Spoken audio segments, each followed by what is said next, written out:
오늘도 이 모습으로 오실 거라고 예상하고 있었습니다. 길게 묶은 말총머리 그리고 뿔테 안경이 트레이드 마크시죠?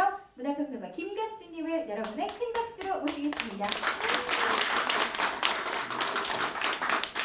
고맙습니다. 안녕하세요. 제가 지금 부지런히 지금 다녀서 왔는데요. 여러분들 어쩌다 서울 한번 다니러 가시면 내려올 때는 보통 대구를 한번 들렸다가 오시는 건가요? 아니요.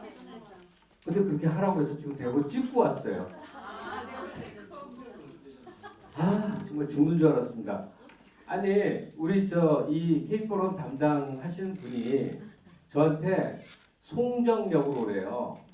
그래서 코레일 앱에서 송정을 찍었더니 어떻게 하라고 해서 그냥 찍고 그대로 차를 탔어요. 그랬더니 대구로 가는 거예요. 대구에서 환승해서 송정을 가는 거예요.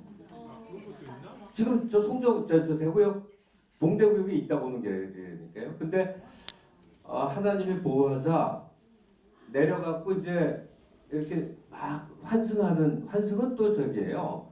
그 KTX가 아니고 뭐더라? 아니 아주 낮은 등급의 아니 그보다 더 낮은 거. 무궁화호였어요. 무궁화호.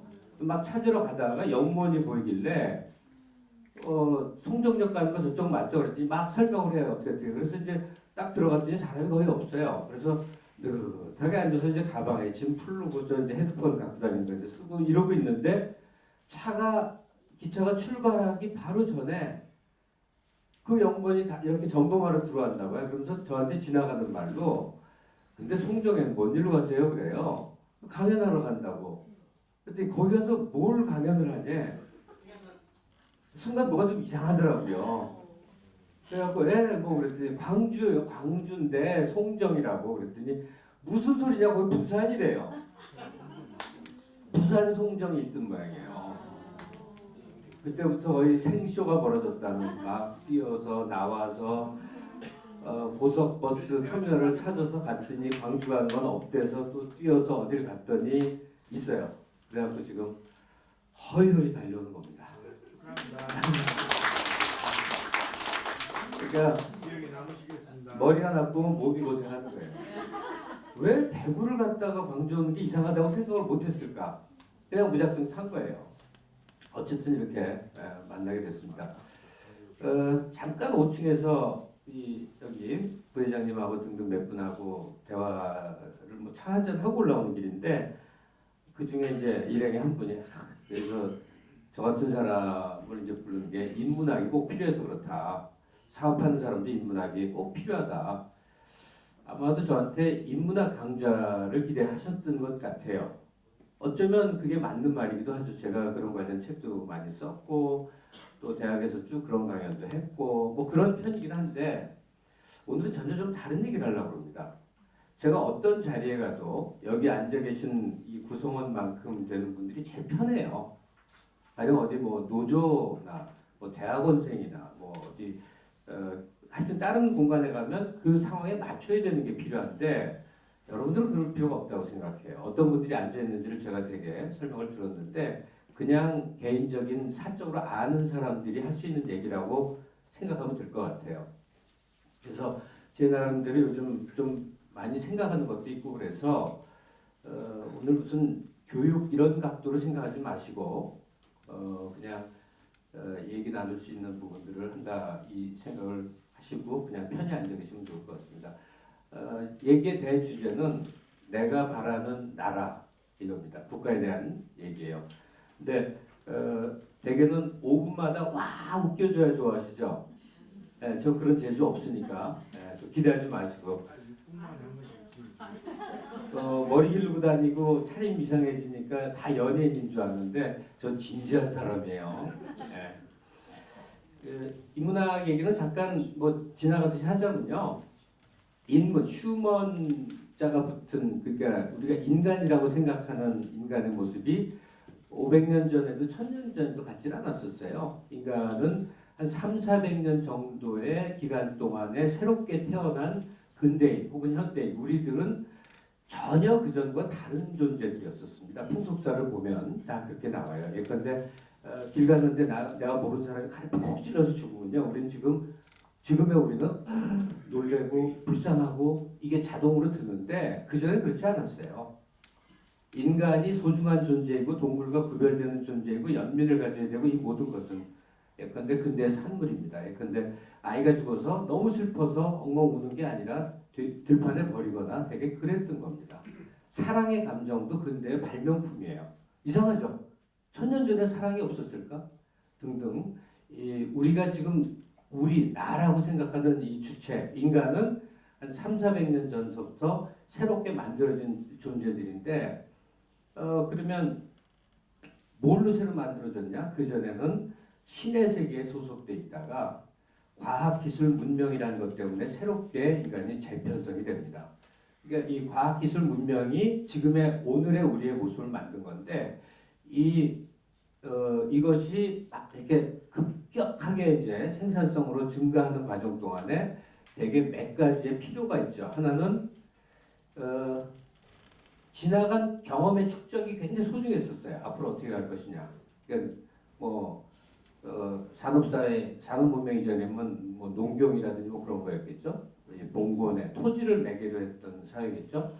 그러니까 역사적인 것들이 굉장히 중요한 것으로 등장하죠. 그 다음에 또 하나는 이 과학기술 문명, 한 300~400년 전부터 필요로 했던 새로운 시대, 근대 시기에는 모든 것이 로직이었습니다. 로직, 인과관계. 이렇게 작용을 가면 저렇게 결과가 나오는 예언이나 계시의 세계가 아니라 로직의 세계였어요. 그걸 확대한 게 우리가 흔히 말하는 철학이라고 하는 것이고요. 그리고 또 하나 없는 걸 막 만들어야 됐던 게 근대 역사이기 때문에 상상력이 극단적으로 고도로 필요하고 소중한 것이 됐어요. 이 상상을 막 발휘하는 게 문학입니다. 그래서 우리가 인문학 얘기하면 문학적인 것, 철학적인 것, 역사적인 것 이게 토대를 이루죠. 여기에 하나 더 추가된다면 예술이라고 간주되는 것들, 음악이나 또는 뭐 회화나 연극이나 이런 예술, 이것은 인간이 도달할 수 있는 어떤 지고의 경지와 상태를 포착하는 행위들이죠. 구체적인 실용성으로 환원되는 게 아니라 그러니까 인간이 도달하는 지고의 어떤 상태 이런 것들을 음악적으로 또는 시각적으로 이렇게 표현됐던 것들 이런 것들을 뭉뚱그려서 인문학이라고 얘기하고 인문학이 쇠퇴하고 있어. 우리는 인문학을 알아야 돼 이런 얘기를 많이 하게 됩니다. 그러나 놀라운 일이 있죠. 예컨대 역사가 중요하다 그러면 지나간 것이 흘러가고 앞에 것은 몰라야 되는데 그게 3차원인데 그런 3차원적인 시간 흐름은 이제 중단이 됐어요. 지나간 것은 다 저장돼 있고 돌아올 앞으로의 것은 시뮬레이션이 돼요. 시간의 개념이 바뀌어버린 거죠. 뭐 길게 얘기하기가 그런데 하여튼 우리 삶이 총체적으로 디지털 환경으로 변하면서 종래의 인문적인 것들이 굉장히 의미가 없어져가는 분위기입니다. 그래서 전통적으로 인문학이라고 하는 것들이 우리한테 중요한 거에 비해서는 그게 굉장히 쇠퇴하는 것을 다른 게 대체해서 채워줘야 되는데 그게 비다시피 해요. 그게 거의 없어서 학교에서나 뭐 이런 교육훈련장이나 이런 데서만 열심히 인문학 하지만 실제 현실적인 필요가 있어야 그게 막 융성을 하는 건데 사실은 인문학이라고 그러는 것은 거의 종언을 구하는 과정이 아닌가 이렇게 생각이 듭니다. 앞으로 이제 무엇이 다가올지는 모르겠는데 지금의 흐름을 보면 신야만이라고 부르는 그야말로 아주 브루탈한 야만적인 그런 시대가 도래하지 않나 이런 생각도 하게 됩니다. 언제부턴가 계속 제가 의식하고 있는 게 나이입니다. 아직은 죽을 나이는 아닌 것 같은데 나이가 더럽게 많아졌구나. 제가 59년 개띠 대략 그 정도인데 저보다 위이신 분 한번 손 들어봐 주세요. 59년 1월이면 이제 음력으로 띠를 하니까 한 두세 분밖에 안 되네. 이제 어디 가도 제가 어르신이에요. 할아버지고. 진짜 왜 이렇게 나이가 많아졌죠? 나이가 많아져서 아쉬운 건 없어요. 그냥 자연적인 흐름이고 까이거 뭐 이러다 이제 때 되면 가는 거지. 그런데 나이가 많아지고 나서 저한테 찾아온 가장 큰 변화가 있었어요. 가장 큰 변화가 뭘까 생각을 하니까 진짜로 큰 거를 생각하게 돼요. 제가 40이 접어들 때 많이 쓰던 칼럼의 내용이 지금도 기억이 나는데 그 전과 후가 뭐가 달랐나 했더니 움직이지 않는 게 보이더라 하는 게 제가 40줄에 접어들 때의 변화였어요. 뭐였냐면 나무, 뭐 풍경, 하늘 이런 게 보이는 거예요. 그전에는 움직이는 거 사람만 보였어요. 주로 여자만 보였어요. 근데 그다음부터는 나무가 근사하다는 게 실제로 느껴지고 뭐 나무 가지가 있는데 새순이 있고 진한 그러니까 다 이제 죽어버린 이파리가 같이 있으면 뭐 2대가 같이 있고 심지어 3대가 같이 있고 그런 게 읽혀요. 보도블록 사이에 만약에 뭐 삐쭉 솟아 있으면 그게 생명이구나라는 게 느껴지고 이게 좀 나이 먹으면 철도 드나 봐요. 그러니까 움직이지 않는 게 보이더라 하는 게 그때 강렬한 체험이었었는데 50이 넘고 이제 50도 얼마 안 남아서 이렇게 다 돼가니까 진짜로 이렇게 가만히 앉았다가도 누웠다가도 생각이 나고 뭘 좀 들여다보다가도 생각이 나는 게 큰 건데 그 큰 건 뭐냐면 주로는 우리나라에 대한 겁니다. 우리나라.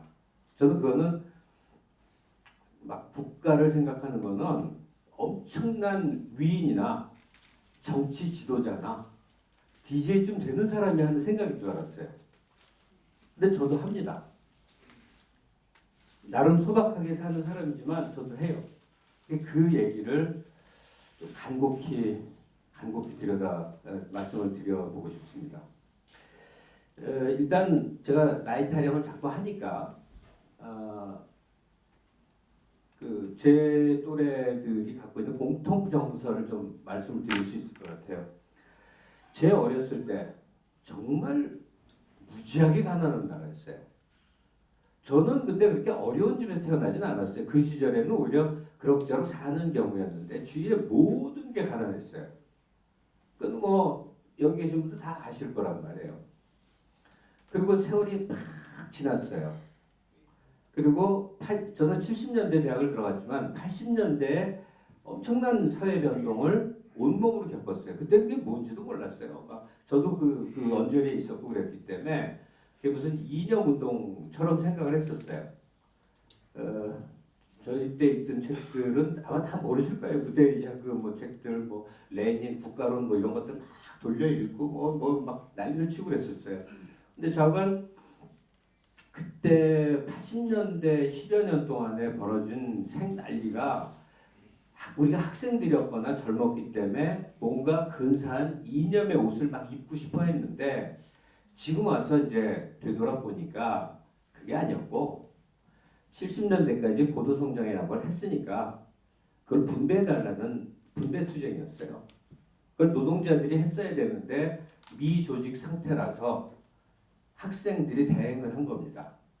역사에는 그 담지층이라고 해서 거대한 한 시대의 과제를 자임해서 맡는 세력들이 생깁니다. 담지층이라고 그러는데 그때 80년대 한국의 대학생들이 그런 역할을 했던 거죠. 그러니까 대학생들이 무슨 주장을 했건 사실은 그게 이렇게 가리키는 최종 결론은 윗대가리가 엄청난 양적 성장을 했는데 그게 현재 애매하게 윗대가리로 가 있는 걸 나눠달라 그런 거였었습니다. 그리고 그게 실제로 이루어지죠. 1987년에 재반민주화 조치가 있었고 10월 노동자 대투쟁이 있었고 그 다음에 노태우 대통령이라는 사람이 당선이 되죠. 제가 어딘가에 가서 대통령 얘기를 할 때 노태우 대통령을 제가 굉장히 좋아한다 그러면 다 미친놈 취급을 해요. 좀 이상하죠. 근데 적어도 저는 우리나라 역대 대통령 중에 적어도 3번째로는 노태우 대통령을 좋아합니다. 첫 번째, 두 번째는 짐작하시죠? 네. 3번째 정도로는 노태우 대통령을 좋아해요. 왜냐? 이유가 있어요. 이거 좀 중요한 얘기예요. 우리가 경험한 지난 시대를 제가 좀 훑어보는 중인데 노태우 정부 시기에 뭐 북방 정책을 했고 뭐 여러 가지 이제 그건 매 정권들이 하나씩의 큰 업적들이 있으니까 그 중에 하나인데 그것보다 압도적으로 중요한 일이 하나 있었는데 노동자 대투쟁이라는 과정 동안에 정권 차원에서 결정을 내린 건 뭐냐면 노동자 실질 임금 상승이었어요. 노 정부 한 4년 차까지 실질 임금이 3배가 상승을 합니다. 진짜로 총액적으로 실질 임금이 3배가 상승을 해요. 조선일보 이런 데서는 나라 망한다고 그랬어요. 기업들 거덜난다고 그랬어요. 천만에. 훨씬 더 오히려 기업 조건이 튼튼해지고 내수가 늘어나면서 전반적인 경제 조건이 향상이 됐어요. 어쨌든 간에 이게 왜 중요하다고 보느냐. 노동자 실질 임금 3배 상승이라는 것의 결론은 그 다음에 어떤 일이 벌어지느냐. 우리나라에 최초로 중산층이 생깁니다. 중산층이라는 게 생겨나는 거예요. 그 결과물로. 그랬더니 어떤 일이 벌어지느냐. 사회를 뒤집어 엎어서 혁명을 하지 않는 사람들이 싹 사라져버린 겁니다. 전민련, 전노련, 전국연합 싹 사라집니다. 그리고 뭐가 나타나요? 처음 듣는 단어 시민단체라는 이름의 사회 세력들이 많은. 이건 중산층 운동이거든요. 소비자연맹도 좋고 참여연대도 좋고 뭐 경실련도 좋고 이건 굉장히 보이거나 이 체제를 붕괴시키지 말자는 취지. 뭡니까? 이 체제 내에서 개량적으로 좋게 만들지 않은 취지가 시민단체라는 말이에요. 중산층 운동이거든요. 이게 80년대 말에서 90년대 초까지 벌어진 일입니다. 그래서 한번 쭉 해방 이후 지금까지 조망을 해봤는데 이게 왜 중요한 변곡점을 갖냐면 1990년대 우리가 경험한 그 10년간은 한국이 전혀 다른 나라가 됐던 10년입니다. 이 1990년대라는 것은 정말 한국 역사의 새로운 시기가 됩니다. 사실 저는 국문학을 했고 대학원 시절에 고전을 했기 때문에 옛날 한적 자료들을 참 많이 봤어요. 지금 다 잊어먹었어요. 그때는 은는 이가 빼고는 다 한자로 썼어요. 막 무지하게 어려운 한자도 내가 어떻게 그걸 썼지? 그 시절에 노트를 보면 막 신기해. 이걸 내가 어떻게 읽고 어떻게 썼지? 근데 그때 공부의 체험을 보고 제가 내린 결론은 이 한국이 찬란한 문명 국가였다는 얘기는 개뻥이다. 개뻥이다. 그냥 동북아 지역에 중국에서 떨어져 있는 어떤 나라였고 작은 나라였다. 근데 하나 특이한 건 있어요. 제가 우리나라를 아무리 짓밟고 싶어도 밟을 수 없는 거는 이상할 정도로 문이 숭상이 됩니다. 되게 문이라고 우리가 부르는 이 인문적 가치 이런 것들은 되게 그 국가 전체적인 역량, 뭐 경제 수준, 규모 이런 거에 되게 맞춰가거든요. 근데 우리 경우는 국가 규모에 비해서는 이상할 정도로 하여튼 문이 이렇게 발흥했던 그런 나라인 건 맞죠. 그러나 국세, 나라의 크기, 이 국제 역학 관계에서의 위치, 인구 규모, 생산량 뭐 정말 조촐한 나라였다고 저는 생각을 하게 돼요. 역사자들이 막 뭐라고 이제 뭐 근사하게 묘사를 하지만 그런데 1990년대는 한반도에 사람이 살기 시작한 이래 가장 잘 살게 된 시기가 온 겁니다. 그래서 정말 중대한 몇 가지 변화가 일어나죠. 첫째는 소비사회라는 게 등장을 합니다. 한국 사람도 드디어 돈을 쓰기 시작하는 사회가 됩니다. 소비자가 중요해져요. 광고가 중요해지고 그 광고주들이 언론을 움직이고 학교를 움직이고 정치를 움직이고 하여튼 싹 바뀌는 소비사회가 등장합니다. 또 하나 서태지가 나타납니다. 이건 뭐냐면 청소년의 반란. 이 소비의 주체로 청소년들이 독립된 단위가 됩니다. 부모에게 딸려있는 종속물이 아니라 내 주장을 하고 사회에서 뭐 하고 패션을 주도하고 텔레비전에 아이돌 스타가 제일 많이 나오고 광고 소비품의 주역이 되는 소비사회가 되면서 청소년이라는 젊은 세대가 이 사회 전면에 진출하는 그런 일이 벌어집니다. 그리고 또 하나 90년대 초반에 김영삼 정부가 들어서죠. 그때 국제화라는 말을 씁니다. 나중에는 세계화라는 말. 두 개는 사실 조금 다른 거죠. 근데 어쨌든 국제세계 이런 말을 쓰면서 처음으로 한국 경제가 세계 경제 체제에 편입이 됩니다. 증시서부터 제일 중요한 건 해외여행 자유화라고 해서 한국 사람들도 중국을 가보고 미국을 가보고 유럽을 가보고 뭐 가서 보는 거예요. 이런 일이 생깁니다. 한국은 90년대 10년을 거치는 동안에 완전히 다른 나라가 됩니다. 그래서 그때부터 은근과 끈기의 민족이라고 불렀던 우리를 다른 말로 부르기 시작하죠. 90년대 후반쯤에. 뭐라고 하죠? 다이나믹 코리아. 다이나믹 코리아.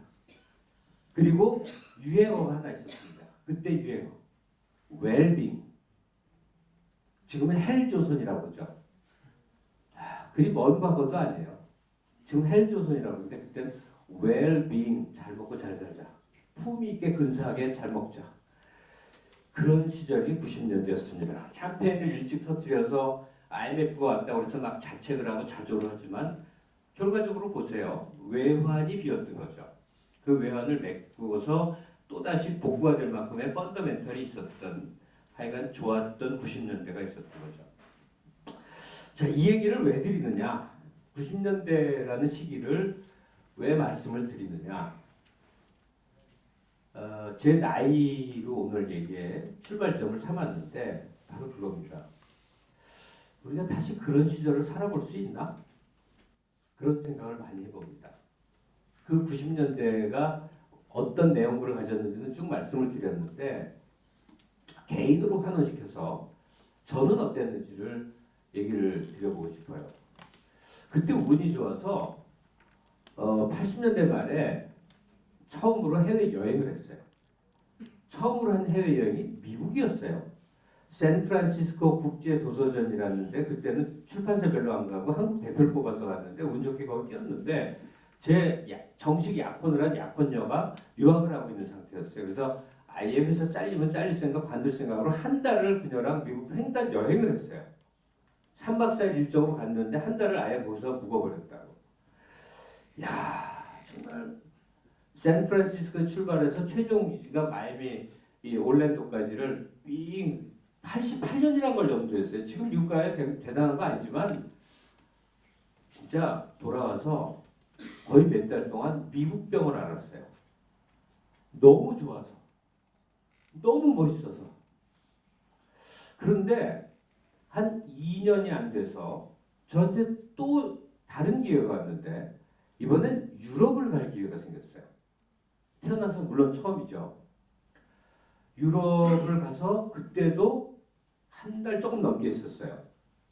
독일의 프랑크푸르트에서 있는 행사에 있다가 그때부터 시작을 해서 이제 뭐 몇몇 나라 프랑스 뭐 흔히 가는 거기를 돌았는데 이때 겪었던 병은 심각했어요. 유럽병. 아, 사람이 이렇게 살아도 되는구나. 일단 주거지가 다 5층 이상이 없어. 독일에서 본 거예요. 프랑크푸르트 하면 독일에서 굉장히 큰 몇 대 도시 중에 하나인데 인구가 80만이에요. 수도 보호는 5만이에요. 다 5층 정도에 우리가 흔히 용적률이라는 말을 쓰잖아요. 사람이 빽빽이 모여 사는 게 아니라 5층 정도. 슈트라세라고 부르는 뒷거리는 한적한데 모든 사람이 천천히 걸어다녀. 그 다음에 상점은 저녁 6시면 문을 다 닫아버려요. 별로 유흥가도 어디 있겠지만 유흥가도 안 보여. 다들 느긋하고 다들 여유 있는데 경제 생산성은 엄청나게 잘 살아. 야, 진짜 멋있구나. 진짜 멋있구나. 물론 멋있는 것 중에 이제 최정점은 제가 본 거는 런던 그 하이드 파크라는 데 들어갔을 때요. 인공 구조물이 아무것도 없고 나무만 쭉 있는데 갑자기 막 이상한 신비 체험 같은 거 할 정도였는데 어쨌든 야, 유럽을 보면서 세상에 이럴 수가 있는가? 프랑스 파리를 가서 이렇게 거기서 뭐 구경할 게 많잖아요. 박물관도 가고 공연도 보고 뭐 하여튼 그랬어요. 야, 그 영화에서도 봤고 책도 많이 봤고 사전 지식도 그렇게 많았는데 실제 현장을 가서 발을 디디고 본 그것은 너무너무 달랐어요. 정말 정말 이런 데서 사람이 살 수 있다면 얼마나 좋겠는가. 내 목숨을 몇 번을 내놔도 이런 데서 한번 살아보는 게 내 꿈이다. 저 대학교 들어왔을 때는 부다리시아쿠에 그 철학 개론 제목이 촌스러운데 그걸 다들 읽었어요. 되게 뭐 변증법적 유물론을 해설한 책인데 그 시작부터 끝까지가 인간은 완전하지 않다. 그러나 인간이 만든 가장 그나마 이상적인 체제는 사회주의 국가 체제다. 우리는 소비에트 혁명을 통해서 사회주의 체제를 이룩해야 된다. 그건 마치 10년처럼 당연히 그런 줄 알았어요. 그게 60년 됐어요, 정책이거든요. 그리고 우리는 현실 사회주의가 붕괴되는 걸 눈앞에서 봤지 않습니까? 89년도에 사회주의는 소멸했다고 간주하거든요. 동서독 통합으로 인간의 욕망을 간주하지 못했던 거죠. 이성에 준하는 체제를 만들면 사회주의가 그죠? 인간의 이성이 통제하는 체제를 만들면 사람이 개조가 돼서 합리적으로 살 줄 알았죠. 근데 그 이성의 작용보다는 욕망이 훨씬 컸다는 사실. 결국 사회주의 이상은 계속 남아 있겠죠. 지금도 이 각 정당에서 경제 민주화하자, 시장에 권력이 개입하자는 거 아니에요? 이거 사회주의죠. 그러니까 사회주의적 이상은 녹아서 우리 의료보험도 하고 무상급식도 하고 뭐 의무교육도 하고 다 사회주의죠. 박정희 경제개발 5개년 계획은 100% 스탈린이 했던 겁니다. 똑같아요. 스탈린이 했던 거 똑같은 겁니다. 국가계획경제. 어쨌든 간에 현실 사회주의는 붕괴를 그때는 대학교 때는 사회주의 체제를 만드는 게 최대 이상이구나라고 믿어 의심치 않았는데 그 후에 많은 이제 경험의 이 변화가 있었고 90년대 초에 유럽을 가서 그냥 뒤집어진 줄 알았어요. 정말 너무너무 좋더라고.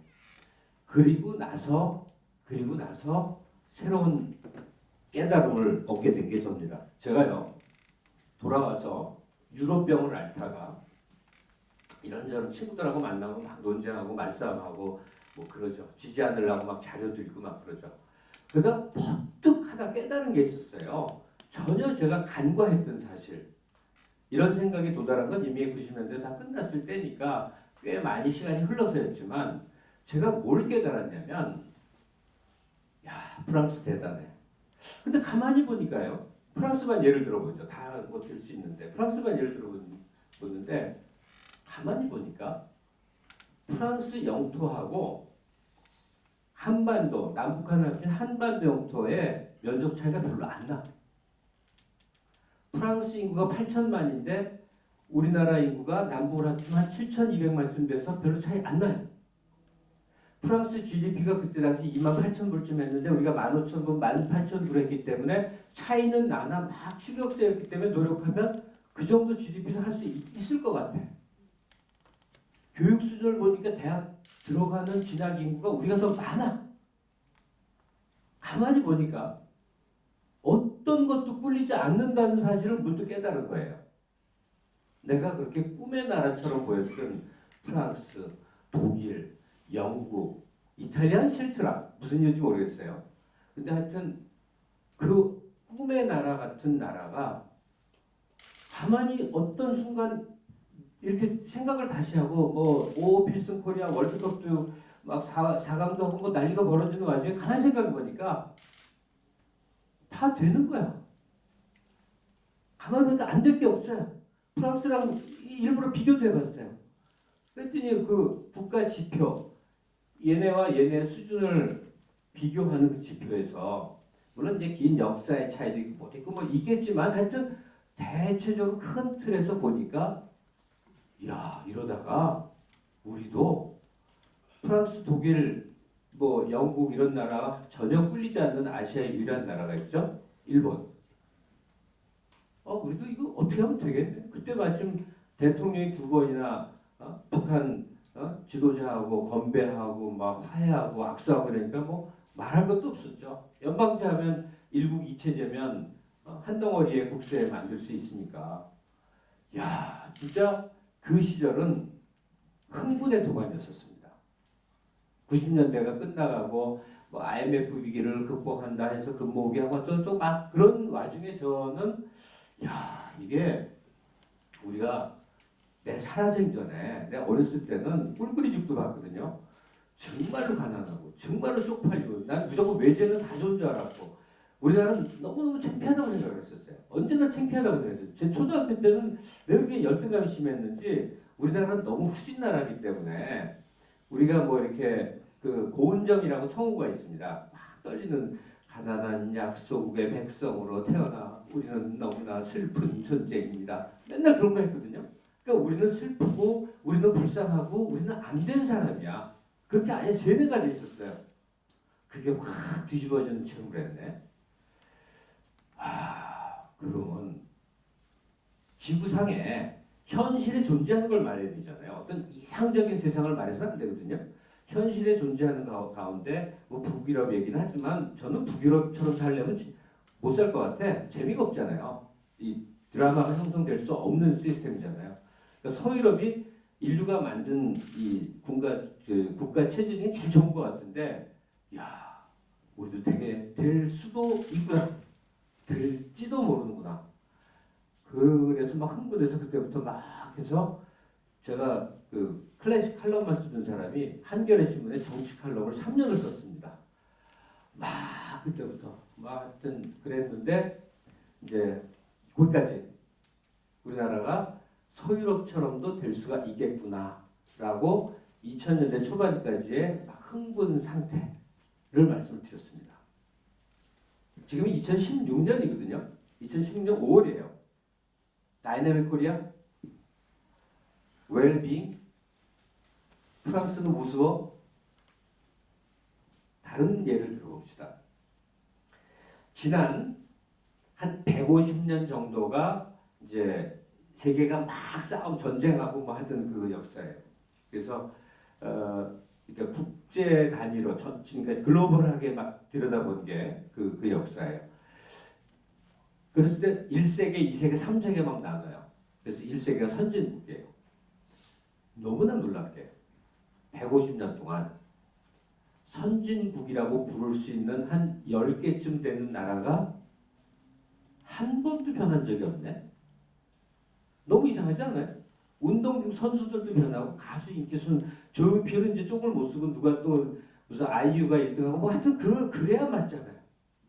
그런데 150년 동안 계속 독일, 영국, 프랑스, 일본, 미국 거기에 이탈리아 뭐 스페인 뭐 몇 나라 더 붙여서 한 대개 10개쯤 되더라고.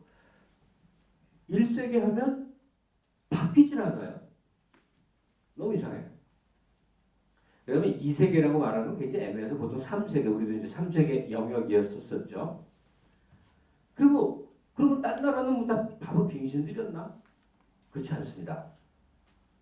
1세계가 있었고 1세계가 식민지를 경영을 했고 그 식민지가 1945년 2차 세계대전 이후에 쫙 풀렸고 다 이제 해방이 됐고 그 다음에 훈련된 집단이라는 게 이 군인들, 그러니까 식민 치하의 군인들밖에 또는 경찰 조직밖에 없어서 거의 많은 나라, 뭐 다는 아니지만 굉장히 많은 나라에서 군사 쿠데타가 일어나고 군사 쿠데타거나 쿠데타에 준하는 내부의 체제혁명이 일어난 다음에 효율을 극대화한 경제개발 계획들을 세우고 그러면서 나라들이 막 요동을 치면서 성장을 해서요. 의외로 많은 나라들이 엄청나게 고도성장을 합니다. 그래서 우리가 부르는 1세계 수준과 똑같았던 나라들이 그러니까 1세계들과 어깨를 겨룬 나라들이 막 나옵니다. 대표가 아르헨티나예요. 저는 중학교 때부터 지금까지 음악을 듣는 생활이 똑같아요. 판에서 판 듣는 거예요. 이 옛날 이 음반의 기록을 보면 그걸 알 수 있어요. 최고의 뮤지션, 뭐 하이패치다, 나비도 오이스트라크다. 엄청난 사람들이 성공을 한 뮤지션으로서 어딜 가야 대접받고 어디 무대에 섰어야 이 사람이 1급이라고 보증이 되느냐? 당연히 뉴욕에 쓰고 또 이 런던 무대에 쓰고 파리에 쓰고 맨 있죠? 그거 꼭 완전히 대등하게 아르헨티나에도 그 무대가 있습니다. 극장 이름이 좀 복잡해 잊어먹었는데 하여간 그렇습니다. 그러니까 세계 중심지 중에 하나였다는 얘기예요.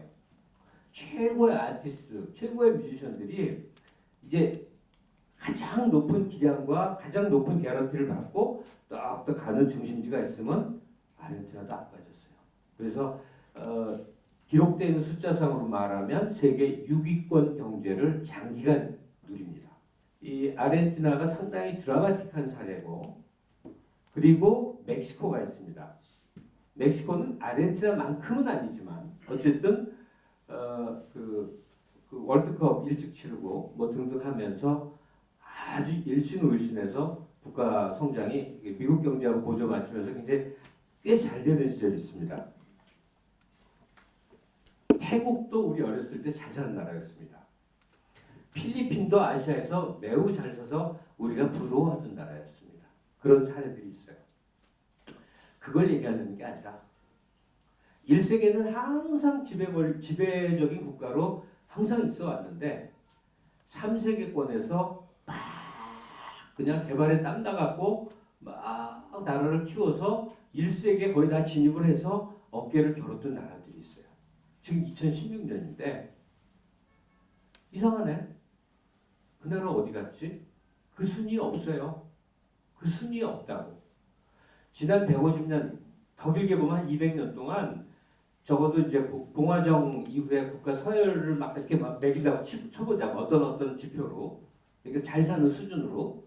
그래서 1세계라고 부르는 나라들이 한 번도 안 변했어요. 다시 말해서 잠시 잠깐 아르헨티나나 어떤 나라들이 굉장히 잘 사는 그 선진국 내지는 1세계 반열에 올랐는데 없어졌어요. 그럼 그걸 봐야 돼. 어디로 갔지? 어떻게 된 거지? 지금은 뭐지? 놀랍게도 또 아주 놀랍게도 1세계에 진입했다가 3세계로 다시 꽈당 자빠져서 영원히 못 사는 나라들은 100% 정말 과장을 안 하고 똑같은 이유로 자빠집니다. 이 아르헨티나와 멕시코는 아무 관계가 없어요. 멕시코와 필리핀도 아무 관계가 없어요. 필리핀과 태국도 아무 관계가 없어요. 근데 자빠지는 이유는 똑같이 자빠집니다. 성장하는 것은 뭘 기반으로 했느냐. 아르헨티나는 이제 지주, 우리 같은 재벌이듯이 거기 지주 계층이 어떻게 올라간 건데 똑같은 이유로 자빠져요. 똑같은 이유로 자빠지는데 그 이유가 뭐냐? 잘 들어봅시다. 우리 비슷한 제3세계 열등 국가였다가 개발에 땀나서 막 국가 성장이 일어나서 선진국의 일원이 됐다가 꽈당 자빠진 나라들의 자빠진 이유는 완전히 똑같은 이유로 떨어지더라. 똑같은 이유로 자빠지더라. 그 이유는 뭐냐? 뭔가 고도 성장을 주도한 세력들이 대를 물려 다 먹으면 다 자빠집니다.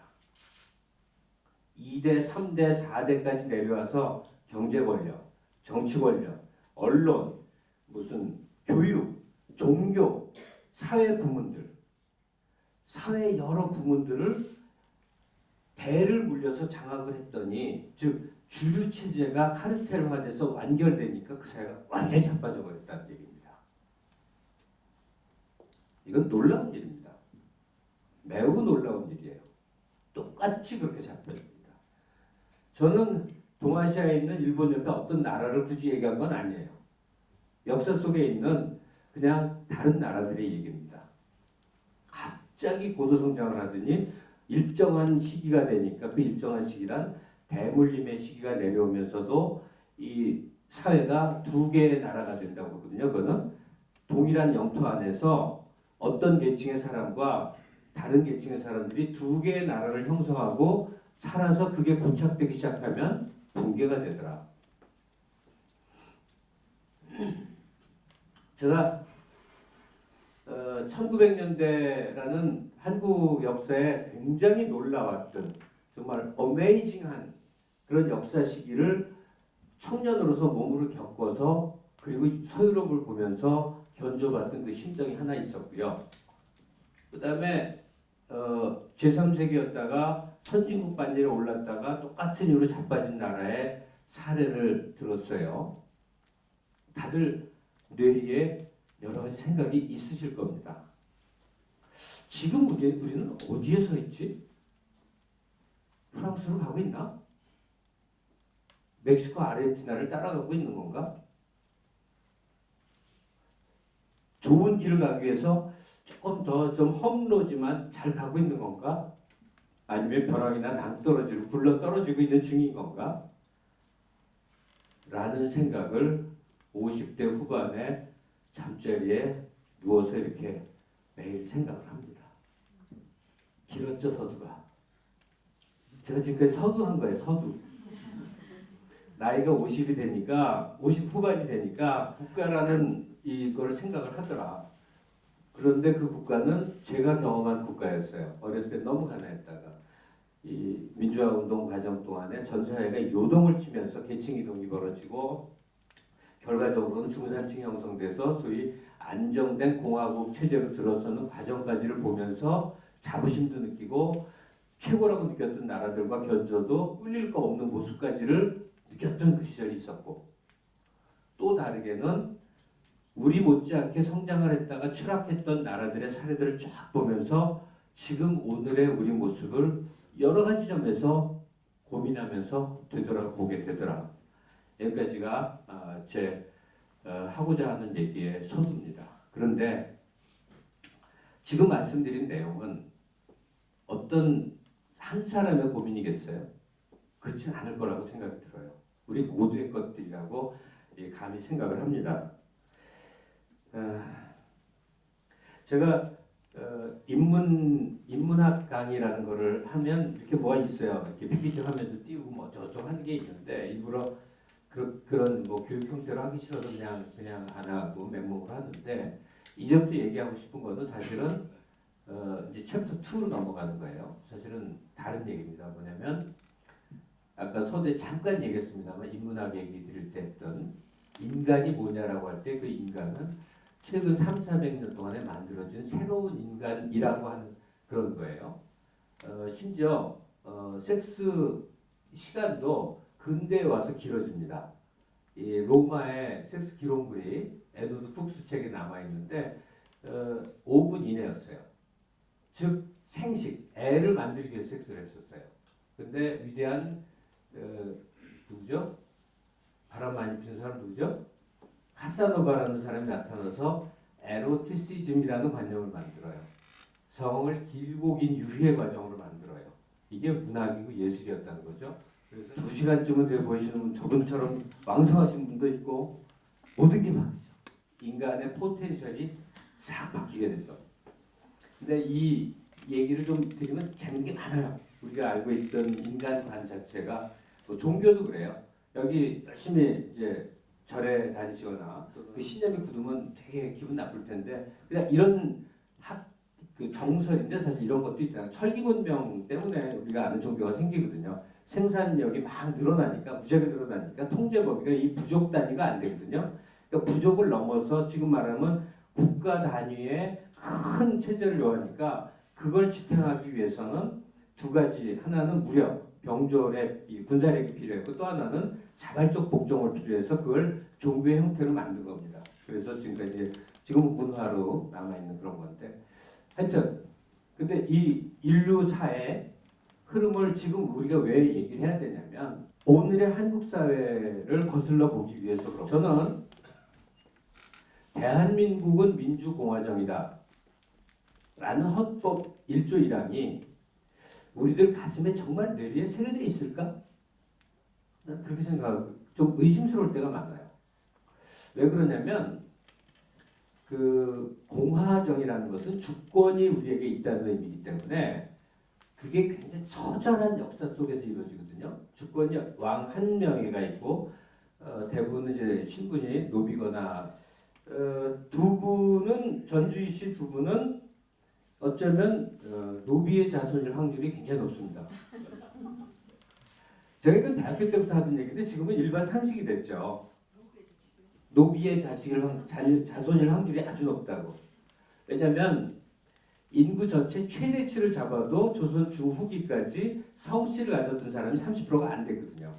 그럼 성씨는 언제 가졌냐? 조선 말에 매개 형태로 성을 사죠. 도망노비들이 돈을 벌어갖고 성씨를 산 경우도 있고, 또는 대갓집에 딸린 하인들이나 노비들에게 그 집 성을 다 주기도 했고, 이게 의미하는 바는 좋은 성은 의심스럽다. 성씨를 사거나 부여받을 때 뭐 천방지축 마골피를 부여받진 않잖아요. 그렇죠? 반씨성을, 피씨성을, 그때는 그게 신분이 낮은 성이니까 안 받잖아요. 그러니까 우리가 비교적 이 소수자 내지는 신분이 낮은 출신의 성이라고 할 때는 100%가 진짜 성이에요. 근데 뭐 마씨 이건 틀림없는 자기성입니다. 그래서 웃으셨구나. 근데 뭐 경주 최씨다, 막 안동권 씨다 이 성들은 확률은 모르지만 확률이 높아요. 왜냐하면 그 숫자는 굉장히 적은 사람이 진짜들이었고 대부분은 그러니까 확률상 굉장히 가능성이 적어요. 예. 그러니까 무슨 얘기가 이 성씨 얘기가 나올지 모르겠다. 그러니까 이 얘기를 왜 말씀을 드리냐면 우리는 그 알다시피 2차 세계대전 이후 식민지가 해체되면서 공화정이라는 게 들어서서 공화정 훈련이 안 돼 있잖아요. 그리고 어느 날 그냥 이렇게 대통령도 뽑고 이런 나라를 지금 하고 있잖아요. 그러니까 이 공화주의에 대한 인식 여기서 권리의식 못지않게 정말 공화주의에서 너무너무 중요한 게 책임감이거든요. 보통 자유, 평등, 박애는 일본에서 잘못 번역한 거예요. 자유, 평등, 연대, 솔리데리티 이게 공화정의 이상이라고 하거든요. 이때의 자유는 속박된 노예의 신분으로부터의 자유. 평등은 이 사회를 계급의 관점으로 보기 시작해서부터 생겨난 과학적인 이해죠. 내가 어느 계급에 속한다 하는 자본주체제 하에서 새로운 인식이 되게 중요한 겁니다. 거기서의 평등추구 그리고 연대라는 것은 광범위한 다수들이 국가나 사회를 어떤 식으로 조직화할 것이냐. 지금은 뭐 그 연대가 다 대리인 형태, 즉 선거를 통해서 국회의원을 뽑고 대통령을 뽑는 걸로 이제 구현이 되죠. 좀 얘기를 좀 요약을 해야 되겠네요. 그러니까 지금 우리가 누구지? 나는 누구지? 앞으로 어떻게 갈 것이지? 이 많은 생각과 고민, 그 속 안에 담겨 있어야 할 내용은 나를 규정하는 이제 이 연관들이겠죠, 연관들. 가령 나는 호남이냐, 그리고 나는 대한민국 사람이야, 나는 어느 학교를 다녔어, 뭐 이런 것들이죠.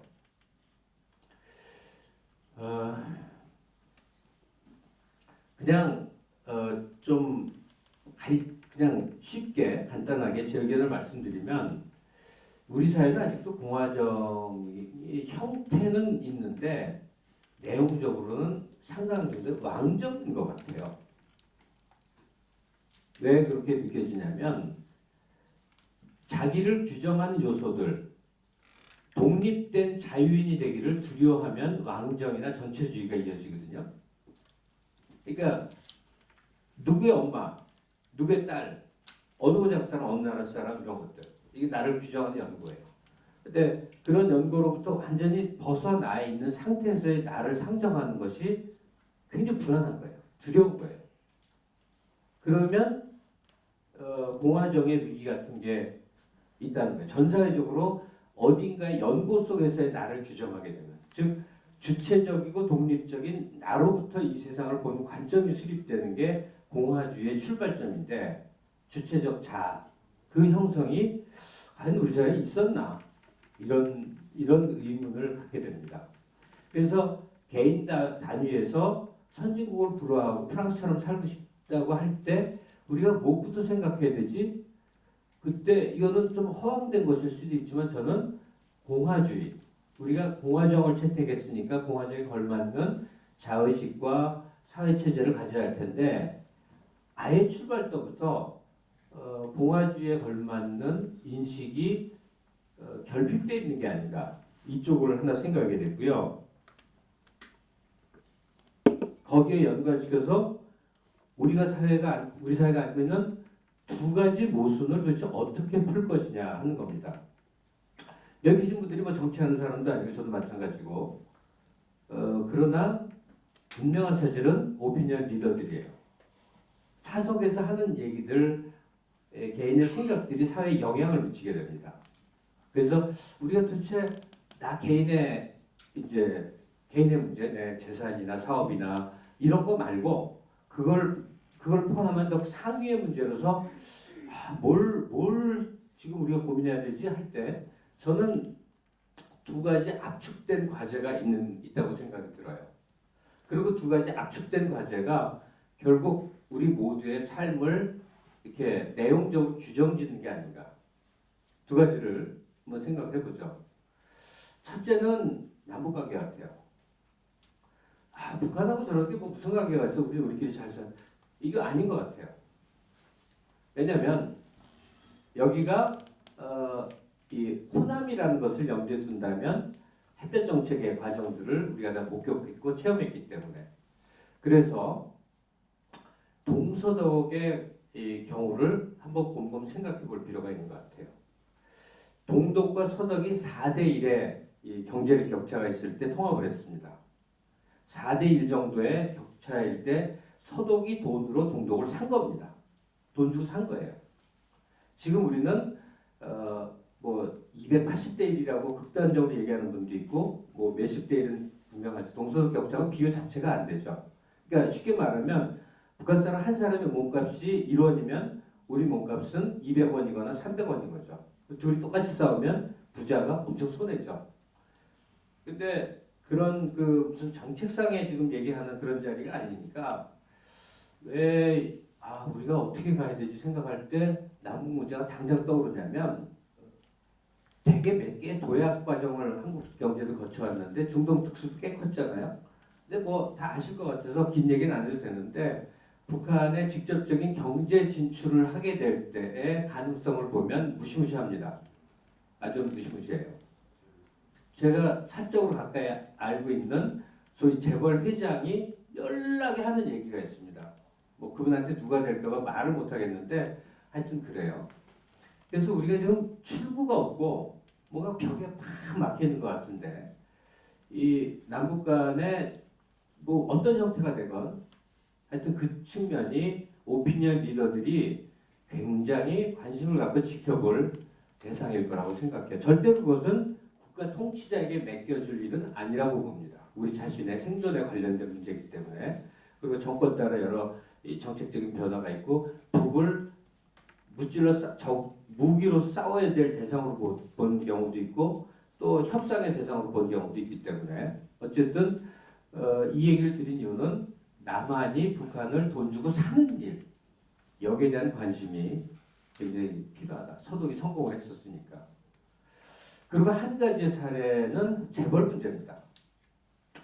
지구상에 이제 재벌 비슷한 게 한 번씩은 있다가 다 해체가 됐는데 2대 이상으로 그 체제를 유지시켜준 나라는 한국이 유일하다고 그래요. 일본도 자이바츠라고 똑같은 한자 똑같은 자이바츠가 있었는데 2대 이상 내려가면 비효율하게 상상을 초월하거든요. 우리 경우는 그런 거죠. 선의로 그 사람들을 본다 하더라도 뭐 A라는 대기업이 있어. 재벌 그룹이 있어요. 그러면 2대 내려고 3대 내려면 집안 식구가 많아지는 거예요. 그 집안 형제들이 상상을 초월하게 뭐 고종 사촌에 뭐에 엄청 많잖아요. 근데 그 기업의 주력의 핵심에 설 수 있는 사람은 소수일 거 아니에요. 장자의 뭐 이렇게 될 거니까 돈은 상상을 초월하게 많고 그 주력을 할 수 있는 사람 숫자는 이 혈통상 제한되어 있으니까 남은 사람들 다 뭐예요? 티슈도 사들이고 순대도 사들이고 즉 조그마한 회사를 해야 될 곳들을 하죠. 그 독점이 없어지는 거예요. 독점이 엄청나게 강화돼요. 그러니까 조그만 사업을 해서 자기 성장을 하려던 사람들이 할 도리가 없게 돼요. 여러분 경제 민주화를 자꾸 여러 가지를 복잡하게 얘기를 하시는데 정치 민주화가 뭐죠? 정치 민주화는 독재를 분쇄시키는 거예요. 그죠? 독재가 나쁘니까 정치 민주화를 하자는 거잖아요. 경제 민주화는 뭐예요? 독점을 분쇄시키자는 거예요. 독점을. 몇몇 기업이 합해갖고 가격도 조정하면서 다수 소비자를 마음대로 할 수 있는 게 독점 아니에요. 그런데 지금은 우리 한국의 재벌 체제는 상상을 초월하는 독점 체제로 돼 있죠. 그러니까 대학을 졸업한 어떤 놈도 창업을 안 해. 대학을 졸업하면 절반 정도는 창업을 해서 한 10번 말아먹다가 제대로 된 회사 하나 만드는 거예요. 세계 400대 기업 순위를 내었는데 우리나라가 6명인가가 띄어있는데 그 6명이 죄다 상속받은 사람이고 구미에는 상속재산으로 그 서열에 올라온 사람이 없는 거예요. 제가 방송을 한번 했었어요. 제가 말한 건 아니고 제 상대잖아. 놀라운 거죠. 그래서 2대 내려고 3대, 2대까지는 되게 괜찮죠. 왜냐면 한국에서 이제 대기업 창업주들은 거의 상상 초월의 슈퍼맨들이죠. 뭐 정말 능력, 열정, 뭐 국제감각 보면 다 엄청난 사람들이에요. 그 아들도 대충은 그걸 봤거든요. 아들 때까지는 용인이 되는데 그 다음부터는 진짜 문제가 심각하죠. 그러니까 어느 나라나 그 다음 때부터는 자본주의 체제니까 당신들 재산은 누구도 뭐라고 하지 않습니다. 누구도 뭐라고 하지 않아요. 소유권을 마음대로 가지시되 지금처럼 아주 기이하게 엮여있는 순환 구조들, 예? 자본금 출자해서 출자해서 한 60개, 100개를 만드는 이상한 정말 2% 갖고서 회사 60개 만드는 거 이상한 거 끊어버리고 경영 못하게 하고 소유주로 마음껏 부유하게 살고 만수르랑 같이 요트여행 하시라 이거야. 아무도 뭐라고 안 해요. 다만 기업은 본격적인 경쟁 체제에 놓이게 만들어야죠. 그거 하자는 거죠. 그러니까 얘기하다 보니 뭐 정책 차원까지 이렇게 휘고 왔는데 다시 한번 간단히 정리하면 한국 사회가 70년대 급성장이 80년대 분배 과정 거쳐 90년대 소비사회, 대중사회, 국제사회를 맞이해서 뭔가 1세기의 도약의 직전이었다가 뭔가 설명하기 힘든 어떤 이유로 지금 멕시코로 가는지 아르헨티나로 가는지 필리핀으로 가는지 이런 거 아니야? 라는 불안과 의심과 두려움을 느끼고 있는 상태일 때 우리가 뭘 고민해야 되지? 공화정에 대한 인식 그리고 남북 문제를 나의 인생 문제처럼 많이 생각하기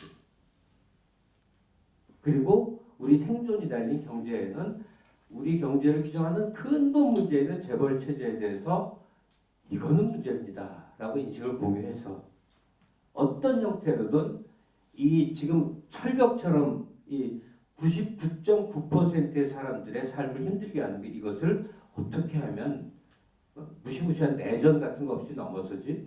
일본 방송에서 낸 게 유튜브에 떠있더군요. 한국의 30대 재벌이 한국 경제 총량의 76%를 갖고 있대요. 근데 그 숫자는 노동인구 전체 3%래. 그러니까 97%의 사람들이 76%는 거기 주고 나머지 30 몇 프로 갖고를 팍 터지게 싸워서 놀아먹고 살고 있단 말이에요. 이거 말이 돼요? 말이 안 돼.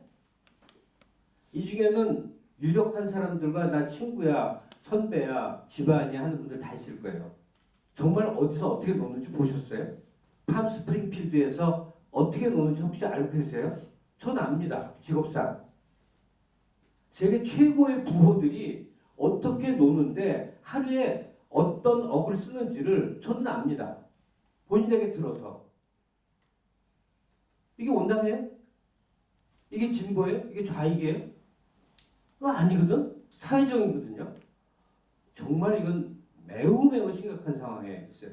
근데 그렇게 노는 사람들이 경영을 해요. 결정을 내려요. 기업을 막 M&A를 해요. 무지하게 이상한 상황인 거죠. 정말 이상한 상황인 거죠. 뭐 그냥 이런저런 얘기를 해봤습니다. 인문학 얘기를 하다가 이제 얘기가 이렇게 흘러갔는데요. 저는 이렇게 생각을 합니다. 대중학 제가 만약에 평론가라는 직업을 갖고 산다면 제가 만약에 싸움을 해야 되면 싸우는 대상은 지금의 정부나 보수 세력이 아니라고 믿습니다. 대중이라고 믿어요. 그런데 그 대중의 여러 면모 중에 제일 참을 수 없는 것, 우리를 여기는 사람 포함해서 제일 참을 수 없는 한 가지가 뭐냐면 조금 살만한 사람들이 자기를 보수라고 여긴다는 사실이에요. 다른 나라의 예를 조금만 더 찾아봅시다. 유럽 사회, 미국 사회 교육받고 혜택받은 층들은 전부 진보 정당에 찍습니다. 예를 들면 강남 3구에 사는 사람들은 다 정의당이나 민주당을 찍는 게 맞는 거예요. 비유를 들면 영국이 세계 최강국이 됐을 때 배가 침몰합니다. 누구를 구하느냐? 누구를 구해요? 건강하고 힘 좋은 청년을 빠뜨려 죽입니다. 어린애, 할아버지, 할머니, 노약자, 부녀자를 구합니다. 그래서 그 사회가 체제가 최고가 된 거거든요. 마찬가지예요. 생각이 있고 의식이 있고 적어도 사회적으로 수준이 있는 사람들이라면 적어도 자기 이권 추구적인 투표 형태나 정치관을 가져서는 안 된다고 믿거든요. 근데 난 잘 살기 때문에 보수야. 이게 너무 이상한 거예요. 너무 이상하다고. 이건 창피한 일이라고 봐요. 이거는 사회적이나 윤리의 문제지 무슨 이념이나 노선의 문제가 결코 아니라고 생각을 하거든요. 하여튼 그 정도 하고요. 제가 우리 사회가 걸어온 길을 좀 장하게 말씀드렸습니다만 최종 결론을 아주 솔직히 말씀드리면 난 우리나라는 그냥 망할 것 같아요.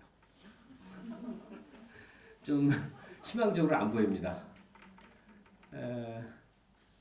굉장히 나빠요. 아주 많이 나빠 보입니다. 앞으로 전개될 상황들이. 더구나 정권 하나 뭐 야당 쪽으로 바꾼다고 해결될 수준의 그런 문제 아니라고 보입니다. 그러면 끔찍하죠. 저도 아들이 하나 있는데 야, 내 노후에 앞으로 한 20년을 더 산다 그러면 내 노후에 멕시코처럼 이렇게 한때 잘 살았던 기억을 갖고 국민의 한 90%가 빈민으로 사는 멕시코가 그렇거든요. 중산층이었던 사람들이 다 빈민으로 살거든요. 우리나라에 지금 주빌리은행이라고 있어요. 이 재윤경 씨가 주빌리은행 행장이고 지금 이번에 국회의원 됐는데 제 친구인데 그 말을 합니다. 주빌리은행에 상의하러 오는 사람이 10년 전에는 영세민들이었는데 지금 다 엄청 잘 살고 스카이 대학 나오고 강남에 아파트 같은 사람들이 몰려서 찾아온대요. 지금 이건 뭐 아주 위기의 경고음으로서도 심각한 상황이거든요. 그러니까 뭐가 사인이 더럽게 안 좋습니다. 어떡하죠? 어떻게 하면 좋을지는 모르겠어요. 그냥 그렇게 보인다는 얘기입니다. 제가 여러분들에게 무엇을 가르치는 입장이라고 만약에 생각을 건방지게 했다면 희망적인 메시지를 남겼을지 모르겠어요. 근데 그럴 도리가 없습니다. 여러분 대학생이 아니잖아요. 같은 연배, 같은 세상을 사는 고민을 공유해야 될 분들입니다. 그래서 지금 세상이 이렇게 보입니다까지만 말씀을 드립니다. 공로명 그 외무부 장관이 광주에 조찬 강연을 가서 하셨던 말씀이 기억이 납니다. 한국의 이 지도를 한국의 정치를 한국의 이 지도로 본다면 서울은 머리에 해당이 되고 광주는 목에 해당된다고 그렇게 표현하시대요. 머리가 아무리 돌아가고 싶어도 목이 돌지 않으면 머리는 못 돌아간다고 그렇게 말씀을 하시더라고요. 과연 이제 사회적 측면에서 평론가시니까 더더욱 객관적으로 말씀을 해주실 거라고 믿고, 과연 김갑수님이 보신 한국 사회에서 호남이 차지하는 특히나 광주의 위치는 어디쯤 되고 그 의미는 무엇일까? 그리고 2번과 3번 사이에서 느꼈던 갈등에 대해서 굉장히 많은 분석이 있고 뭐 많은 생각들이 있을 거예요. 근데 우리 같은 머리 떨어진 데서 하는 얘기하고는 이 사람들이 이해를 못한다 하는 그 지역 정서가 분명히 있을 거라고 생각이 들어요. 근데 이 호남 세속화 뭐 다 아실 겁니다. 우리가 왜 영남 그래봐야 1번도 영남, 2번도 영남인데 거기 명예 갖지 않은 명예, 민주화의 성지다 뭐 이런 것만 없고 맨날 희생만 당하느냐라고 그렇게 얘기한다고 알고 있어요. 저는 부모가 다 이북인데 그러니까 서울에서 나고 자랐으니까 지역 정서를 죽어도 이해를 못하는 사람이에요. 내가 태어난 고장하고 내가 지지하는 정치인이 왜 관계가 있는지를 정말로 모르겠어요. 정말로. 그러나 아는 건 있어요. 우리 가까운 집안들이 아주 공교롭게 한 뿌리는 부산에 대연동에 가서 터를 잡고 한 뿌리는 정읍에 터를 잡았어요. 이 집안 어른들. 우리 그러니까 외할아버지 때 이 저쪽인데. 그래서 그 한쪽이 우월하고 한쪽이 이 아주 무시를 받는 그 상황을 어릴 때부터 너무 많이 봐왔습니다. 아주 그런 점에서 넌데리가 나게 알아요. 어떤 건지를 압니다. 근데 좌우간 이번 지금 정치정이 복잡하게 꼬이게 만들어진 그 굉장히 어려운 지역의 심정에서 저는 이제 한 발 빠져서 이런 생각을 해봐요. 소위 담지층이라고 아까 말씀을 드렸어요. 이제 이 사회나 역사를 바꿔야 되는 시점에 그것을 이제 등 떠밀고 나오는 층이 있습니다. 많은 시기에 그게 노동자 세력이기도 하고 우리 경우는 학생 세력이기도 하고 막 이래요. 근데 지금은 그게 다 없어졌습니다. 노동자는 노동 구조를 아주 복잡하게 만드는 바람에 정규직, 비정규직, 무슨 파견직 해서 그들끼리 갈등 관계 속에 있기 때문에 노동자는 하나의 조직된 집단이나 의식을 갖고 있지를 못하게 됐어요. 더구나 노동자들도 이제는 더 이상 과거에 노동하는 사람들의 세계관 이쪽에 있지는 않습니다. 그러니까 담지층일 수 없고 지금의 학생들은 그냥 대학생들이 고등학생 비슷한 그 가치관을 갖고 있더라고요. 그러니까 스펙 쌓아서 학점 얻어서 좋은 데 취직하자. 이거 뭐 도리가 없어요. 이런 대학생들도 깨어나 일어나라 뭐 헛소리가 될 것 같더라고요. 그 다음에 옛날 80년 이 광주가 상징하는 것 같은 한 지역에서 한국 사회 전체를 이렇게 지렛대처럼 뒤바꿔 놓는 그것도 더 이상 일어날 것 같지는 않습니다. 그리고 그런 선택을 이미 이번 선거로 호남은 했다고 이제 보여져요. 그러면 남은 게 뭘까 생각을 해보면 남은 거는 그거예요. 남은 거는 딱 두 글자로 남은 것 같은데 남는 건 시민이라고 생각이 들어요. 그러니까 백성이라고도 하고 국민이라고도 하고 인민이라고도 하고 시민이라고도 하고 민중이라고 하는 게 지향 가르치는 게 다 다른 말을 가르치거든요.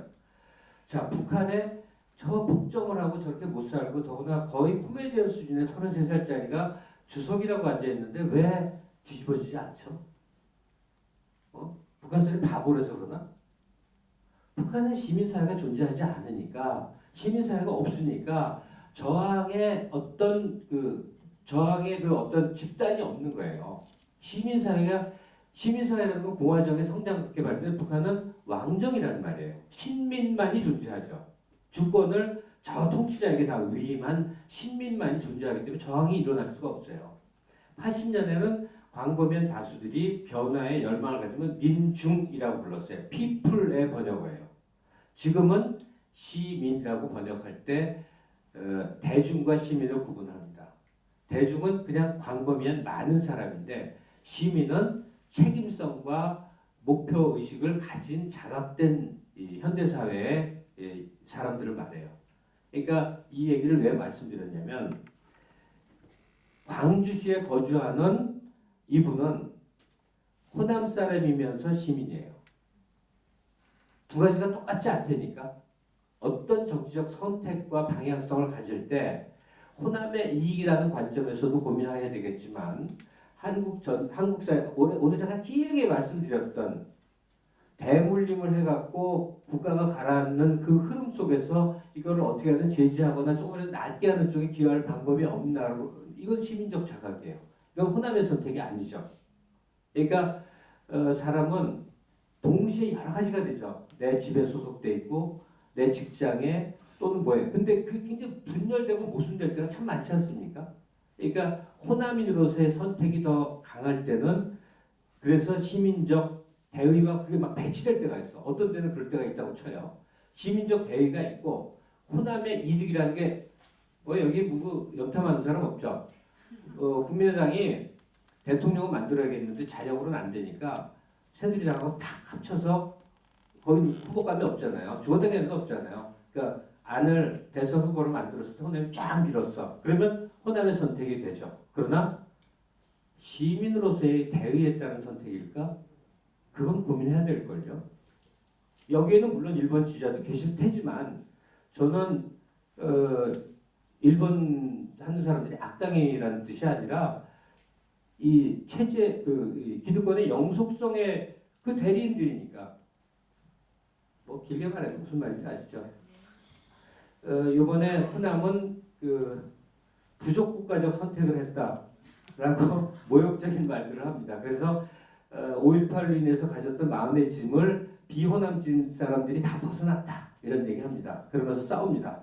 무지하게 싸웁니다. 서로 막 물고 뜯고 싸웁니다.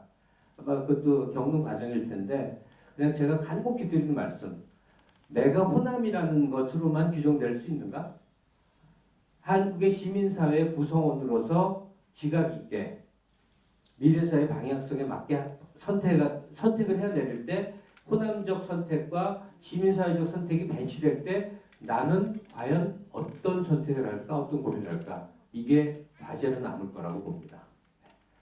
자, 저는 KTX를 타야만 될 것 같습니다. 이 정도만 하고요. 오늘 고맙습니다.